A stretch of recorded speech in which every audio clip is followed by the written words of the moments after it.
Desde Alaska hasta la Patagonia, entérate de todo lo que pasa en nuestra América. Bien, y estamos en la segunda parte del programa, segunda parte en la cual tenemos la oportunidad de saludar a toda la gente querida que nos acompaña en distintas partes de nuestro mundo. Ahí ya están viendo en YouTube por fin a Negar Granados, que es nuestro gran invitado el día de hoy, que esperamos pronto aquí conversando fuera del aire en el corte del programa. Bueno, a ver cuántas veces viene, a ver si lo tenemos, no sé, una vez al mes, que esté aquí para acompañarnos en el programa. Gracias, Negar. Quiero aprovechar también para saludar a nuestra gente querida que nos acompaña en distintas partes de nuestro mundo, comenzando con Radio Cumbre 101.9 FM, que pues desde el estado Barinas en Venezuela, también Musical FM, que sirve en la ciudad de Guayana. En los Estados Unidos, a nuestra gente de Fusión 90.7 FM desde Houston, Texas, y también a través de nuestro canal de televisión digital CNC Florida Central. Y en el viejo continente también envío un inmenso abrazo a nuestra gente de Ideal Radio FM desde Málaga, España. Hoy en América es Noticia colocamos en Bajo la Lupa a...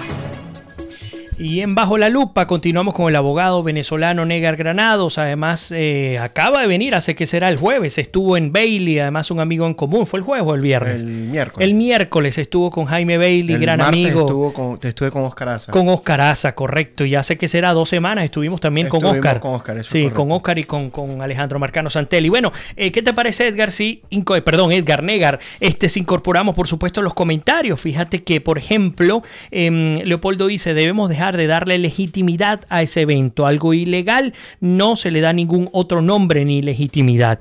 Tita dice, el mismo padrón electoral y 5 millones de votantes en el exterior que no se han inscrito en el CNE, eso es otra realidad. Imagínate tú que el régimen venezolano es tan cínico, Negar, que cuando, tú sabes que Canadá, esto es histórico además, Canadá decidió no autorizar a las embajadas y consulados venezolanos para la votación, para habilitar centros de votación, cosa que disfruté profundamente. Bueno, pues saltó por allí el canciller Jorge Arreaza diciendo que eso era una violación a los derechos humanos. Sí, bueno, siempre va a haber alguien que va a saltar a defender la postura. Ojo, Arreaza, tenemos que decir que es el canciller de Venezuela. Así es. ¿Ok? O sea, la postura desde el punto de vista de cancillería y diplomacia supuestamente debe haber sido esa. Pero en ningún momento el gobierno, como gobierno y democrático, autónomo, con independencia de Canadá, dejó en manos esa crítica y cambió su postura, cosa que es bien interesante. También tenemos que tomar en cuenta que el gobierno de Canadá sancionó a funcionarios venezolanos. Así es. Entonces, pero digo yo, la crítica está en la dicotomía, porque cuando no nos permiten votar en Miami, por ejemplo. Claro, espérate, no solamente que no nos permite, sino que abrieron el consulado de Venezuela en Miami con fines de inscripción electoral. Así es. Más nada. O sea, me interesa son los venezolanos que están en el sur de la Florida para que se inscriban, para saber cuántos se han ido. Sí. Para poder tener ese patrón electoral o ese padrón. Ese paquetico allí, para saber cuántos regalo. Están afuera. Así es, fíjate que Ricardo nos saluda, dice, bueno, ayer no voté y no me arrepiento de ello. Nos dice Tita Moncada, que estuvo con nosotros la semana pasada, solo hay 200,000 inscritos en el exterior, ojo con eso. Todos tienen que pensar como ustedes, dice Alberto Leal. Raquel desde Australia nos dice, las elecciones, las elecciones están totalmente arregladas. El problema para Maduro era cómo justificar los votos y la soledad de los puestos de votación. Y las calles, creo que fue una experiencia, yo la doy como ganadora. Ahora viene lo fuerte. En efecto, Maduro logró justificar lo que ocurrió ayer o no. O sea, ¿crees que quedó desnudo ante la comunidad internacional o por el contrario se vio fortalecido? Muy buena pregunta, porque si nosotros hacemos el análisis desde el punto de vista de el ámbito internacional, ¿cómo quedó ante la ventana internacional? Quedó como un dictador, ¿ok? Puertas adentro, vemos un proceso, nuevamente otro plebiscito, al estilo cubano, donde la gente está sumisa a un régimen producto de una caja clap, preventas, bonos, que sin embargo no todos no todos que hayan recibido eso fueron a las urnas. Y lo más triste es que no todos los que fueron a las urnas recibieron tampoco los bonos, ¿no? Claro. Entonces, puertas adentro da tristeza ver un país como se ha perdido la democracia. Efectivamente, hay una persona que dice aquí que con los delincuentes no se negocia, y estoy totalmente de acuerdo con esa persona. Es decir, si se abre un proceso de negociación nuevo que ya lo ha convocado el régimen de Maduro, tú serías de los que opina, aquí no hay nada que discutir. Pero es que, entonces, ojo, estoy jugando como abogado del diablo, efectivamente, ¿no? Pero es que tenemos que ser bien coherentes. Si yo le estoy el día de hoy diciendo que eso es un régimen dictatorial, y ha sido mi discurso por los últimos 8 años, que estamos en una dictadura, que estamos en un régimen que es violador de derechos humanos, ¿cómo yo voy a participar en unas elecciones donde yo sé que no estoy eligiendo a nadie, donde no están las bases comiciales democráticas para poder elegir a nadie? Y mucho menos un diálogo, una negociación. Mucho menos una negociación. ¿Qué sentido tiene? A ver, por ahí Tita de Moncada dice, en Venezuela seguiremos trabajando por la restitución de la democracia. Yo no estoy frustrada, ese fraude electoral se esperaba. Continúo por acá. Leopoldo Ríos dice, también todos los países que no reconocen ese evento ilegal deberían llamar a todos sus embajadores a consulta. Creo que eso viene en las próximas horas. Sin duda alguna, Leo. Es una de las cosas inevitables. Tal vez no sea conveniente, no sé qué opina Negar, no sea conveniente, digamos, retirar de manera permanente a todos los embajadores porque ellos están in situ retratando qué es lo que ocurre. Asumo yo que a veces en términos estratégicos es bueno tenerlos allí, pero de entrada llamarlos a consulta, de entrada lo que comentaba Nega en el primer bloque de programa, ya Estados Unidos de manera formal dijo, ok, a ponerse los pantalones, vámonos a comenzar. Lo primero que hicieron tiene que ver con la prohibición parcial, y ya está publicado, por cierto, en la página de la Casa Blanca este día lunes, de venta de activos y de liquidación de propiedades del gobierno que pertenezcan al régimen, a Venezuela, en el extranjero, pues por supuesto en suelo norteamericano y en países aliados. Ellos están incrementando y todo parece indicar que el tema del embargo petrolero viene. Sí, cualquier momento tiene que venir. Efectivamente, la semana pasada era un tema muy cotidiano en las noticias. Las acciones de ConocoPhillips contra la estatal venezolana trajo como consecuencia que muchos de los buques tanqueros se mantuvieran en las costas venezolanas ante la incertidumbre de un procedimiento judicial de embargo. Que lo hubo. Claro, efectivamente. Pero fue privado. Pero por eso se abstuvieron de salir. Sí. Hoy en día, las acciones del Departamento de Estado contra el gobierno de Venezuela desde el punto de vista petrolero trae como consecuencia de el embargo contra Venezuela, claro, ya está materializado. Ahora, la pregunta que cabe es ¿qué va a hacer Venezuela con ese petróleo? Poco o mucho que está produciendo. ¿A quién se lo va a vender? ¿Y qué crees tú que va a pasar allí? Porque ayer lo preguntaban. Hablamos del narcotráfico y después alguien comentó, no recuerdo quién fue, dijo, bueno, pero también pudieran contrabandear petróleo también. Pero es que ya existe. O sea, la semana pasada fue noticia que Venezuela compró 440 millones de dólares en crudo para Cuba. Porque existe convenios de reciprocidad entre Cuba y Venezuela. Y de alguna otra forma, ese servicio que le está prestando Cuba a Venezuela, Venezuela se lo paga con petróleo. Petróleo que no estaba produciendo y que de alguna otra forma tenía que dárselo a Cuba para que Cuba lo refinara. Y de la refinación y venta de ese petróleo, bueno, salía el acuerdo de reciprocidad. El petróleo venezolano está embargado ya por China. Está embargado ya por Rusia. Los iraníes tienen parte del petróleo venezolano. ¿Qué más que estamos esperando? Y los únicos que pagan de contado son los americanos. Entonces, tenemos un país totalmente hipotecado, tenemos un país embargado, tenemos un país en cesación de pagos, tenemos un país que pudiera ser catalogado como un país forajido. Sí. No cumple los acuerdos en materia de derechos humanos, los acuerdos internacionales. De derechos comerciales. De derechos comerciales. Lo que está pasando con la Kellogg. Bueno, pasó la semana pasada. Y adicional a eso, no está cumpliendo con los acuerdos de petroleros que existen. Hay un punto bien interesante en todo esto. Es que el único país que no tuvo crecimiento económico en América Latina en el año 2017 fue Venezuela, que decreció, sigue estando en pobreza. Y es que amplíalo, discúlpame que te ataje.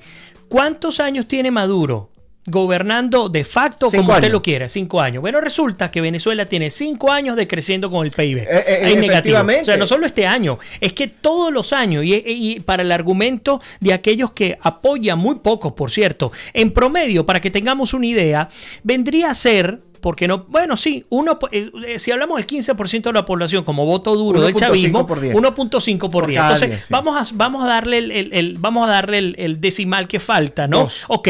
2 de cada 10 venezolanos son los que apoyan al régimen. Bueno, esas 2 personas hay que decirle, señores, viene un tipo, un individuo como este, a venir aparte de obligarlos, de pronto en el caso de ellos lo hacen por convicción, a decirles que les van a resolver un problema, y resulta que los 5 años en los que hemos vivido la peor historia económica, social y política del país son estos 5 años bajo esta gente. Y todo por un capricho. O sea, Maduro ha tenido en sus manos la carta histórica para salir bien parado de todo esto. O sea, si Maduro hubiese sido inteligente, que eso es difícil, en una persona como él no puede ser inteligente, y no quiero mofarme con esto, pero quiero ser muy, muy serio.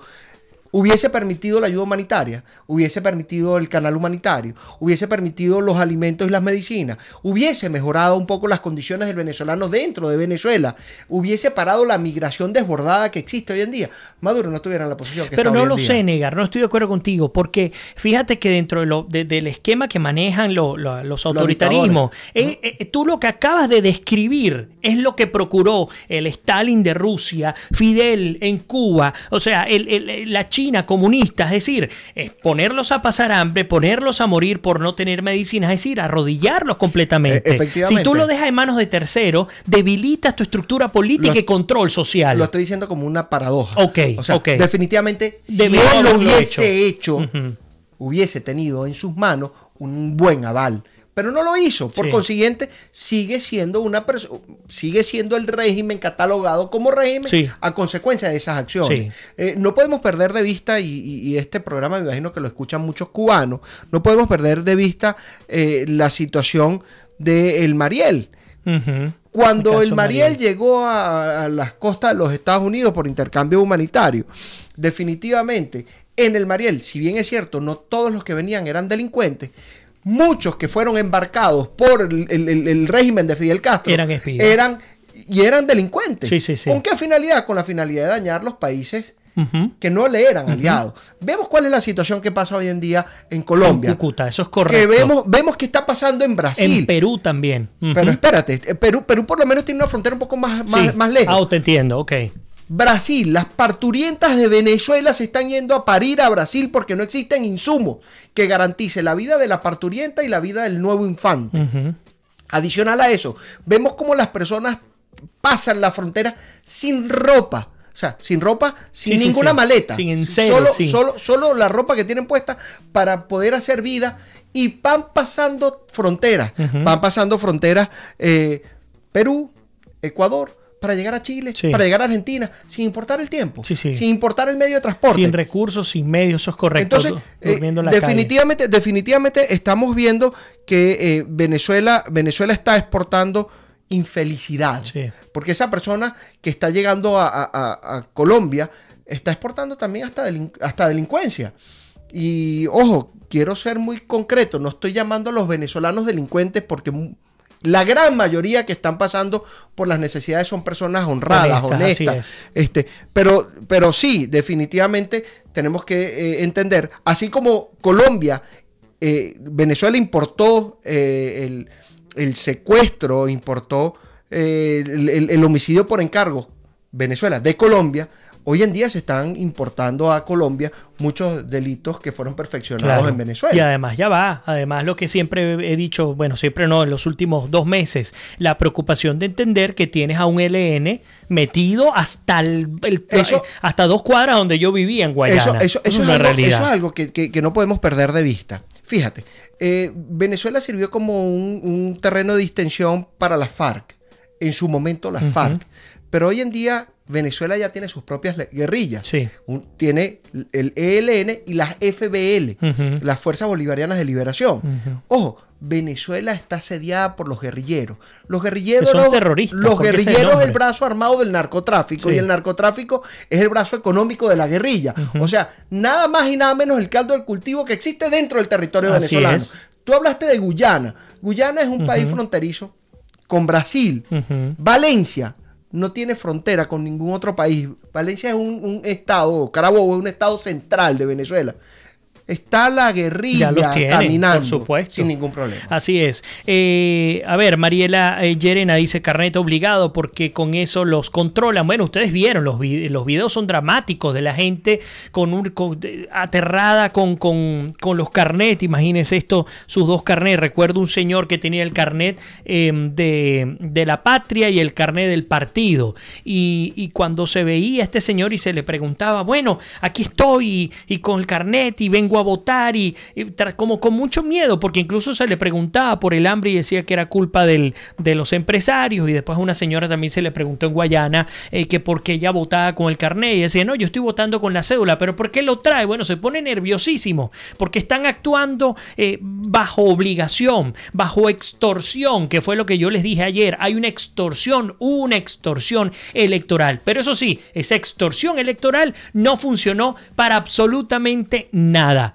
Porque bueno, para muestra un botón, ni siquiera el 30% llegó este señor, con todo el clientelismo, el populismo, la extorsión, el miedo, el terror que le infunde a la población, con 16 millones de carnetizados. Yo sí creo que en algún momento ellos llegaron a pensar que al menos los 16, por lo menos unos 8 le fueran a votar, pero ni siquiera eso fue lo que ocurrió. Ahora quítenle todos los muertos que supuestamente votaron, los múltiples cedulados, y pare usted de contar. Es decir, este señor, si acaso pudo haber llegado a 3 millones de votos, es decir, el mayor plebiscito de la historia electoral en Venezuela. Esto me hace acordar aquella victoria pírrica de Hugo Chávez cuando no se le permitió ir al referéndum. Correcto. Y llamó a las personas que no estuvieron de acuerdo con el referéndum, a la oposición, como pírricos en la victoria. Sí. Definitivamente ese plebiscito le da a Nicolás Maduro una victoria pírrica. Una victoria pírrica porque tenemos que ver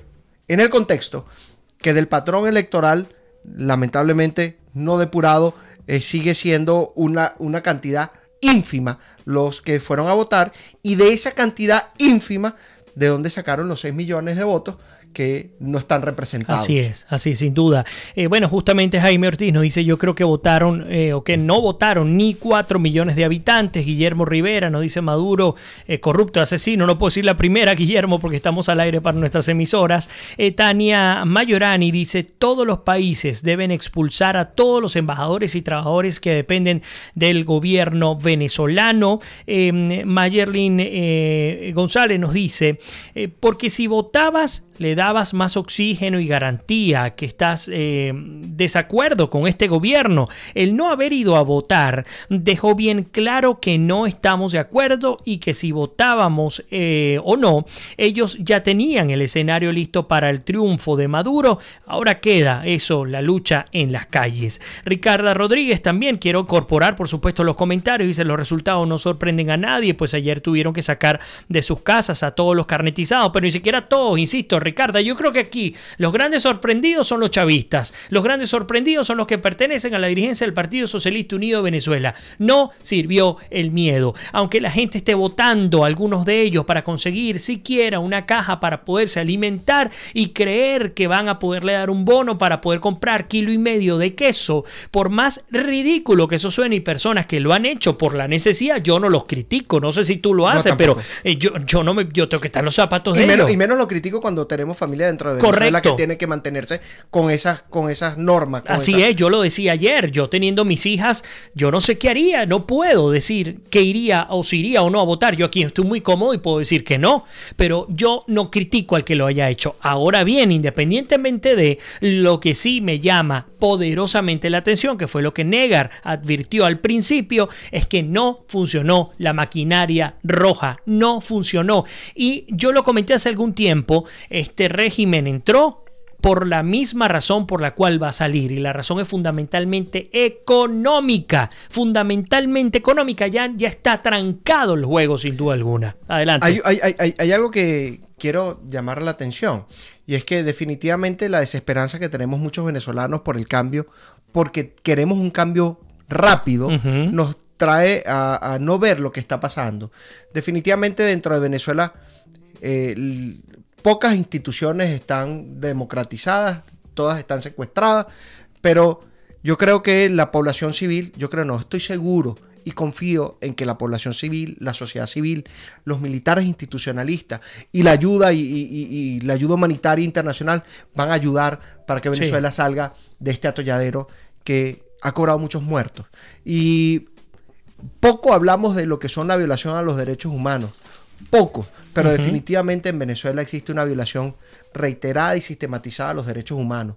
Si nos quitan la alimentación, perdemos el derecho a la vida. Si nos quitan las medicinas, perdemos el derecho a la vida. Y ya vemos que hay tres derechos humanos que están siendo violentados de manera sistemática. ¿Crees que Venezuela ya pueda ser considerada como víctima de un genocidio o aún no? Yo no creo que sea víctima de un genocidio porque no hay una masacre, no hay una masacre en masa. Pero definitivamente vemos que los enfermos terminales están con una cruz de muerte condena encima. De muerte, por efectivamente. Vemos como personas, y es gráfico, videos de personas que han bajado 20, 30, 40 kilos y han perdido su contextura y han perdido su salud porque no se han podido alimentar. Vemos familias que comen una vez al día y muchas veces una vez cada 2 días. Entonces, sí, definitivamente no podemos hablar de un genocidio porque no vemos el holocausto como se vio con el régimen nazi. Pero definitivamente existe una violación reiterada y es el propiciador y el ejecutor el propio Estado venezolano. Y ojo, quiero llamar la atención cuando hablo de Estado, porque el día de mañana cuando haya sanciones contra el Estado venezolano para pagar el valor de vida que se perdieron, no va a ser contra Nicolás Maduro. Es lo más lamentable. Va a ser el Estado que va a tener Fíjate que pagar. Qué buen punto. ¿Tú puedes ampliar esa idea? Sí, definitivamente cuando se ejercen acciones desde el punto de vista penal internacional ante las cortes, la Corte Interamericana de Derechos Humanos o la Corte Penal Internacional, se sanciona al Estado. Efectivamente hay sanciones contra algunos de los funcionarios que fueron identificados como violadores de derechos humanos, pero el Estado está representado por esa persona. ¿Ok?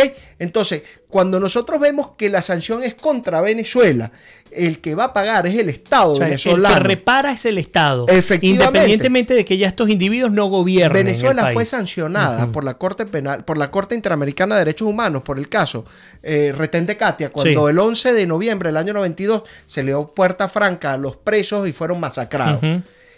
Los funcionarios que hicieron la masacre del Retén de Katia pagaron de alguna otra forma a quien se le demostró la responsabilidad penal, pagaron desde el punto de vista penal. Pero el Estado venezolano está hoy en día reparando esas vidas que se perdieron por culpa de esos funcionarios. Muy buen punto. Leopoldo Ríos dice, la diferencia entre el evento ilegal de ayer y la elección de la Asamblea Nacional es, número 1, lo de ayer era ilegal, número 2, sin embargo era una elección presidencial que siempre trae más participación.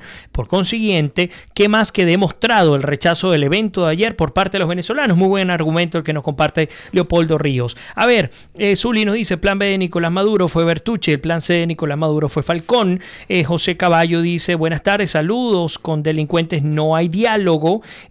Catherine nos dice, Vladimir, bendiciones desde Chile, saludos a los hermanos Kislinger, se les recuerda, un abrazo para ti, Catherine, qué bueno que estás conectada.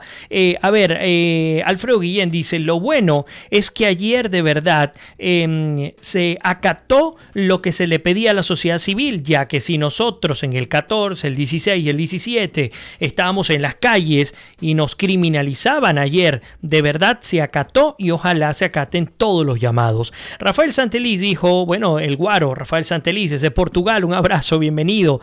Carmen dice, no considero hablar de la abstención en una elección amañada al antojo del dictador, sino la no participación en un juego. Fuimos muchos los que pensamos primero en Venezuela. Buen punto, además, porque incluso algunos de la oposición tratan de dar a entender que esta no participación, que me parece una buena manera de llamarlo, Carmen nos lo dice, fue gracias a la convocatoria de la oposición. Yo creo que esto sobrepasó a la oposición hace rato. Tenemos que tomar en consideración que la Mesa de la Unidad Democrática, que sería el organismo que aglutina a los factores de oposición, no fue activa.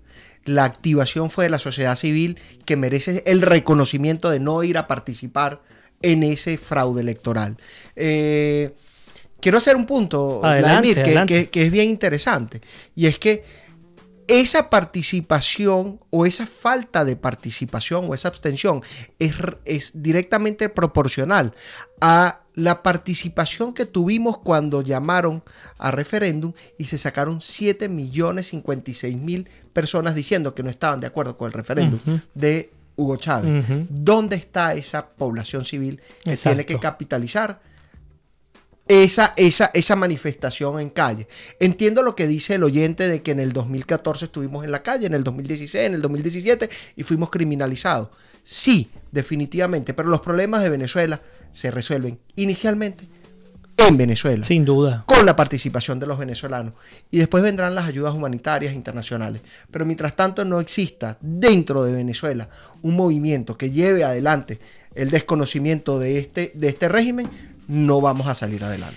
Negar, nos toca cerrar el programa, se ha ido muy rápido como me imaginaba que ocurriría. Ayer hablé de escenarios de Benebarómetro, colapso e implosión, insurrección, pues que pudiera existir por factores dentro del sistema, insurrección militar y cubanización. De los cuatro, tu escenario.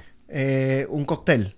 Un cóctel. Sí, colapso o implosión tiene que venir. Definitivamente no puede mantenerse un Estado con un régimen como el que tiene. Y quiero hacer la salvedad. Todos los regímenes son malos.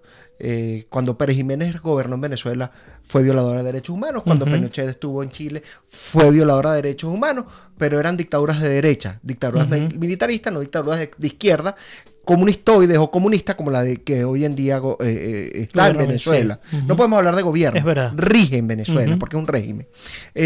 Lo segundo, una insurrección. No conocemos cuáles son el ala militar institucionalista que pudiera estar. No, y esta insurrección, la segunda que nos habla de factores dentro del sistema no militares. Habla de dos tipos de insurrección, la civil y la militar. Bueno, pero espérate, pero una va agarrada de la mano de la otra. ¿Ok? O sea, la insurrección tiene que darse. Y la última... es la cubanización, que sería el escenario en el que se mantenga el régimen. El régimen, pero de las tres primeras tiene que venir un cóctel para darle la solución a Venezuela. ¿Crees que eso es lo que va a ocurrir? Y en un futuro muy cercano. Muy bien, Negar, gracias por venir. Gracias a ti, Vladimir, un placer. El día de hoy. Seguro que sí. Te tenemos pronto en el programa. Con el favor de Dios. Que bueno, ustedes también, gracias por escribirnos. Sé que quedaron muchísimos comentarios sin poder leer. Siempre esta hora se nos va muy rápido.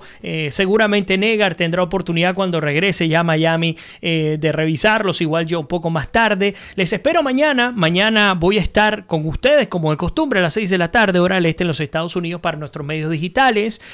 Analizando no solamente lo que ha ocurrido en Venezuela y lo que se espera ocurra de acá a mañana, sino además también tendremos oportunidad de analizar algo importantísimo. En menos de 7 días se va a llevar adelante la primera vuelta electoral en Colombia, y lo que pasa en Colombia es clave también para Venezuela y para el continente. Así que ustedes, muchísimas gracias por habernos acompañado el día de hoy en Américas Noticias, nuestra edición número 679, y como siempre les digo, que Dios me los bendiga, se les quiere, se me cuidan y nos despedimos. Será hasta mañana.